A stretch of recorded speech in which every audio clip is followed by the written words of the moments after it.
सज्जनों, सरजाती नाम के राजा हुए जिनकी सुकन्या नाम की कन्या का कथा है, च्यवन आदि के चरित्र का वर्णन किया गया है। करुष, नरिश्यान, दृष्ट आदि प्रसद आदि पुत्रों का वर्णन किया गया है। ये सब इसमें दिव्य से दिव्य चरित्र का वर्णन किया गया। एक बार भगवान श्री वैवस्वत मनु ने जमुना जल पी करके 100 वर्षों का व्रत किया, 100 वर्षों तक तप करते रहे। उस समय उनके नाक से छींक आई, छींक आने से एक बालक का जन्म हुआ जिसका नाम इक्ष्वाकु हो गया। अब इक्ष्वाक वंशीय चरित्र का हम गान करेंगे, चूंकि भगवान रामलला अवध में अवतरण ले चुके हैं 22 जनवरी को। किसी युग जमाने में तो हुए, अभी आ गए हैं तो उनकी लीला पर हम पहुंच जाते हैं। 2 मिनट की कथा रहेगी, 2 मिनट का एक गायन है, हमारे दिलीप जी सुना देते हैं। फिर कन्हैया चरित्र में 5-10 मिनट समय आपका लग जाएगा।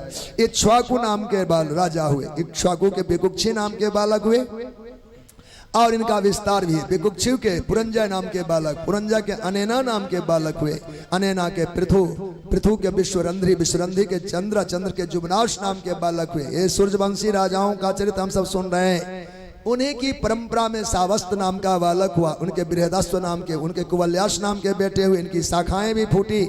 उनका धुंधुमार, धुंधुमार का दृढ़ास्व नाम के बालक हुए, दृढ़ा से हरजस्व, हरजस्व से निकुंभ नाम का बालक हुआ। इस वंश की पावन परंपरा में बृहनास्व नाम के आगे राजा हुए, बृहनास के कृषास, कृषास के सेनजीत, सेनजीत के आगे चलकर जुबनास, ये दूसरे जुबनास हुए। उनके बेटे का नाम मानधाता हुआ, मानधाता के 2 पुत्र हुए, एक का नाम अम्बरीश, दूसरे का नाम मुचकुंद हुआ। ये अम्बरीश दूसरे अम्बरीश हैं। उन्हीं की पावन परंपरा में पुनः पुरकुत्स नाम के राजा हुए जो धर्मात्मा थे, उनके त्रसदस्यु, इनका भी चरित्र मंगलमय है। भागवत पढ़ने से सब ज्ञान होगा, हम संकेत कह रहे हैं। अनरण्य उनके बेटे, अनरण्य के हरजस, हरजस के अरुण, अरुण के त्रिबंधन, त्रिबंधन के त्रिशंकु, त्रिशंकु के महाराज हरिश्चंद्र हुए जिनकी कथा हम सुनते हैं। सूर्य टरे, चंद्रमा टरे, टरे जगत व्यवहार, पै दृढ़ श्री हरिश्चंद्र का टरे न सत्य विचार। सत्य प्रेमी सत्यवादी हरिश्चंद्र जी की गाथा, जिनके चरित्र आप बार बार सुने होंगे। धर्म के लिए उन्होंने सर्वस्व का त्याग किया है और धर्म की परीक्षा में सर्वथा सफल हुए, जिनकी कीर्ति आज भी छाई हुई है। सज्जनों, उन्हीं राजा के पुत्र का नाम रोहित हुआ। इनके लंबे चरित्र हैं, ऋग्वेद में वर्णन आया है और हरिश्चंद्रोपाख्यान आदि में वर्णित है। भागवत में भी कथा विस्तार से लिखी गई है। तो रोहित के बालक का नाम हारित हुआ, हारित के नाम बेटे का नाम चंप, चंप के सुदेव, सुदेव के विजय, विजय के भरुक, भरुक के ब्रिक, ब्रिक के बाहुक नाम के बेटे हुए। ये बाहुक राजा धर्मात्मा थे पर रुग्ण हो गए। रोग के कारण वन में 2 पत्नियों को लेकर चले आए। एक दैवी योग ऐसा बना, एक स्त्री के गर्भ में संतान आ गया, राजा का मरण हो जाता है। दोनों रानियां सती होने लगी। उसमें और नाम के ऋषि आए और कहा, देवी सूर्य वंश का तुम्हारे अंतःकरण में, तुम्हारे गर्भ में आज एक विरासत है, अंकुर है, इसको जन्म देकर तुम शरीर का त्याग करना। वह देवी अपने उस शक्ति को सुरक्षा देने के लिए जीवन धारण की। अब दोनों सोच चुकी, विधवा हो चुकी है, दूसरे को संतान तो होना नहीं था, उसने उससे बैर कर लिया। एक दिन जहर पिला दिया। जहर पिलाने से भी रानी की मृत्यु नहीं हुई और समय पाकर बालक का जन्म हुआ। गर्भ सहित जन्म लेने से इसका नाम सगर हो गया। जहर पिंड को लेकर, जहर को लेकर के बालक का जन्म हुआ, सगर नाम के बालक। सगर के असमंजस नाम के एक बालक होते हैं। सगर की 2 रानियां हैं, एक का नाम सुमति, एक का नाम केसनी है। केसनी का एक बेटा जिसका नाम असमंजस, जिनके बेटे का नाम अंशुमान है। असमंजस बड़े योगी थे, उनका चरित्र भी विस्तार से लिखा गया है। और सुमति के 60,000 बेटे हुए। एक बार राजा सगर ने जब यज्ञ किया, यज्ञ के घोड़े को इंद्र ने चुरा लिया। वर्तमान गंगा सागर तट पर कपिल ऋषि के आश्रम में उस घोड़े को बांध दिया है। महाराज सगर चिंता कर रहे थे, 60,000 पुत्रों को आज्ञा दी, घोड़े ढूंढ कर लाओ। सारी धरती को खोद डाला, सागर बना दिए, समुद्र बना दिया। पश्चात आज वर्तमान के गंगा सागर तट पर में ऋषि कपिल के आश्रम पर में जब घोड़ा दिखा, 60,000 बालक एक साथ बोलने लगे, चोर चोर चोर। संत की समाधि खुली, कुछ कहा नहीं, पर आंख की इतनी तेज ज्योति थी, सबका सब भस्म हो गया। सगर के 60,000 बालक भस्म हो गए। पोते अंशुमान से कहा, अपने चाचाओं को ढूंढ कर लाओ। देखा, आया, कपिल ऋषि के आश्रम पर भस्म का पहाड़ बना हुआ था। बड़ी अनुनय विनय पूर्वक वंदन किया, प्रणाम किया, कुल वंश का परिचय देकर अपना नाम कहा। भगवान, हमारे चाचाओं की गति का अपने कर्मों से हुआ बालक, हमने कुछ कहा नहीं, किया भी नहीं। कहा, इनका उद्धार कैसे होगा? कहा, जब गंगा धरती पर प्रगटेगी तो इनका उद्धार हो जाएगा। सज्जनों, आज अंशुमान घोड़े लेकर आए, दादाजी का यज्ञ पूर्ण कराया, अपने बेटे दिलीप को राज देकर अंशुमान भी तप करने गए। गंगा नहीं पधारी, दिलीप को पुत्र नहीं है। नंदिनी गौ की भरपूर सेवा की, गुरु वशिष्ठ की आज्ञा से परीक्षा पूर्वक भगवती नंदिनी प्रसन्न हुई और भागीरथ नाम का बालक प्रकट हुआ। भागीरथ ही अपने बेटे श्रुत को राज दे करके तप करने चले गए। राजा भागीरथ की साधना सफल हुई और भगवती गंगा प्रसन्न होकर आने की आज्ञा देती है और उन्होंने अनुमति दी है, सहमति दी है।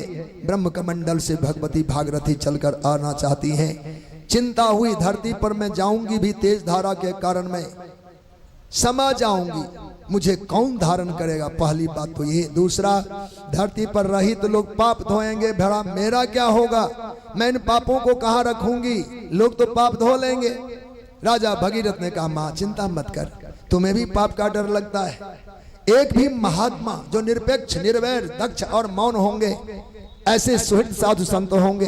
एक महात्मा यदि आपका स्पर्श कर ले, स्नान कर ले, तो आपके सारे पापों को ले लेंगे। जो निर्वैर है, निरपेक्ष हैं, मौन और दक्ष हैं, ऐसे साधक एक साधु की डुबकी लगाने मात्र से गंगा का पाप भी मिटा दे, ये सामर्थ्य संतों का है। तीर्थी कुर्वन्ति तीर्थानि, ये सामर्थ्य कहा गया। तभी कुंभ मेला में हम सब जाते हैं। लोग तो घबराते हैं, महात्मा लोग पहले नहाते हैं, हम लोग को मौका ही नहीं दिया जाता। हमें क्या पता महात्मा क्यों नहाते? 12 वर्षों में गंगा ने जो पाप इकट्ठा किया है, ये साधु पाप मिटाने के लिए पहले डुबकी लगाते हैं। ये अपना पाप मिटाने नहीं, गंगा का पाप हरण करने के लिए साधु पहले डुबकी लगाते हैं। गंगा निष्पापनी हो गई, अब हम सब डुबकी लगाएंगे। गंगा को भी कृतकृत्य करने का सामर्थ्य हमारे संतों की है, इसलिए पहले शाही स्नान संतों की, फिर गृहस्थों की हुआ करती है। प्रेमियों, ये अद्भुत चरित्र है। भगवत कृपा से भगवान शंकर गंगा जी को धारण करने का निश्चय कर लिया। गंगा फूटी चली। शिव जी जानते हैं गंगा थोड़ी अहंकार की बात कर चुकी हैं कि हमें कौन धारण करेगा। उन्होंने जटा को कटाह बनाया। कटाह माने होता ब्रह्मांड का एक हिस्सा। जटा कटाह संभ्रमम, भ्रम हो रहा है, ये जटा है या कटा है? भगवान शिव की जटा एक मस्तक की जटा ने पूरे भूमंडल का एक भाग, ब्रह्मांड के आधे हिस्से में शिव का आकृति फैला है। जटा कटाह संभ्रमम भ्रमण निलिम्प निर्झरी बिलोल विच वल्लड़ी विराजमान मूर्धनि। अब गंगा को कहाँ जाना था? उन बल्लड़ियों में, उन जटा जालों में झूलती झालती वहीं अटक के रह गई। शिव जी ने जटा को बांधा। शीतलता के कारण भगवान को समाधि लगी। भगवान का नाम गंगाधर हुआ।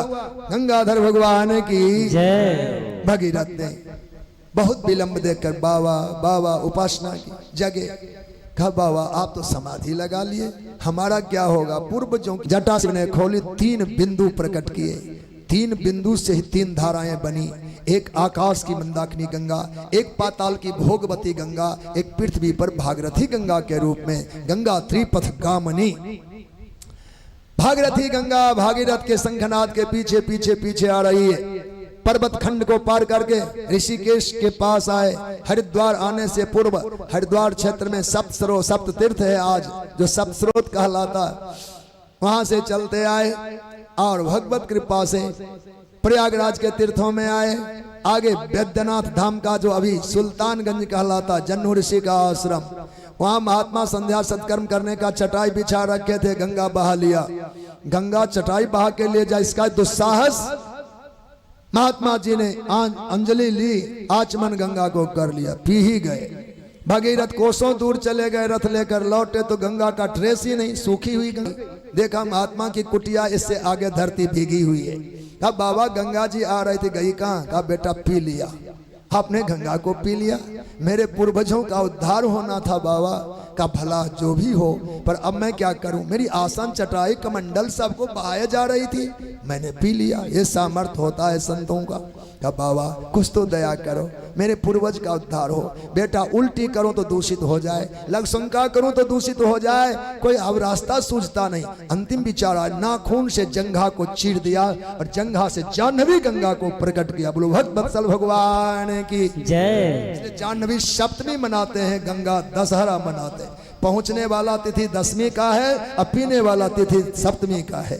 एवं प्रकार से गंगा गंगा सागर तक पहुंची और मालाकार होकर के भगीरथ के पूर्वजों पूर्वजों को एक साथ भगवती ने अपने में अपनाया और उनके पूर्वजों का उद्धार हुआ।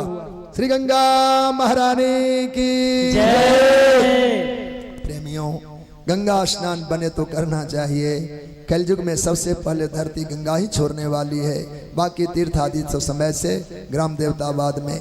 तो गंगा स्मरण भी करे, गंगा दर्शन, गंगा स्नान का अवसर मिले तो मौका लेना चाहिए। ये अद्भुत चरित्र है सज्जनों। गंगा नाम स्मरण से बता दे, गंगा गंगा यो बुढ़यात योजना नाम सतैरपी, सैकड़ों कोसों से कोई गंगा स्मरण करे वो तर जाता है। बाल्टी के पानी में गंगा गंगा बोल के नहाए तो गंगा जल में स्नान का पुण्य मिलता है, तो गंगा तट पर जाए तो कैसा सुख मिलेगा। कलयुग वासियों के पास समय कम है गंगा दर्शन का, इसलिए सज्जनों उन्हीं महाराज भागीरथ की परंपरा में आगे चलकर नाभ जो उनके बेटे ही थे, सिंधुदीप नाम का बालक हुआ, उनके आयुतायु हुए, आयुतायु से ऋतुपर्ण नाम का बालक, उनके सर्वकाम के सुदास के सौदास नाम के बेटे हुए, जिनका नाम कलमासपाद भी हुआ। ये चरित्र है। मदयंती नाम की रानी थी और दैवयोग से उनके गर्भ में जो संतान आया उसका नाम बच्चा गर्भ में रहा, जन्म नहीं ले रहा था। वशिष्ठ जी ने पत्थर की चोट लगाई, बालक जन्म लिया। अस्म नाम पत्थर का है, इसलिए इसका नाम अस्मत। 3 नाम